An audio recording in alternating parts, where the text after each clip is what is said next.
सरकारी जगार दुकान करने को केन्द्र करी बापा पुओं को संघबद्ध आक्रमण में बापार मृत्यु पुओ गुरुतर। ढेंकानाल सदर थाना कृष्णप्रसाद गाँव में बापा पुओं उपर संघबद्ध आक्रमण होती। चतुर्भुज जेनांकर मृत्यु होता बेले 18 वर्षीय पुओ ओम प्रकाश जेना गुरुतर भाव में आहत होती।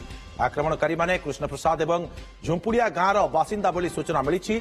पुओ ओम प्रकाश का अवस्था संकटापन्न थिबारु तांकु कटक स्थानांतर करा जायछि। घटनास्थल में भापुर फांडी पुलिस एवं साइंटिफिक टीम पहुंची तदंत करुछंती। एने पुलिस रा प्रतिक्रिया किंतु मिल पारि नाही।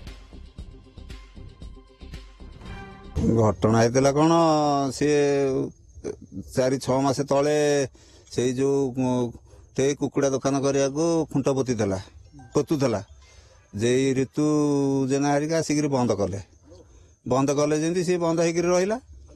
आज सी फेर आसिक ओलाओली करते खुंट पोते दुकान करेंगे। ये चतुर्भुज जेना गला कहला मत तो बंद कल तुम केमती ओलौच ये तेड़ा तेड़ी होकर सी ठेला पेला होकर गले जाकर घरे गोटे गाँव में हाटुआ पकड़े तो चुपचाप होकर रहिले।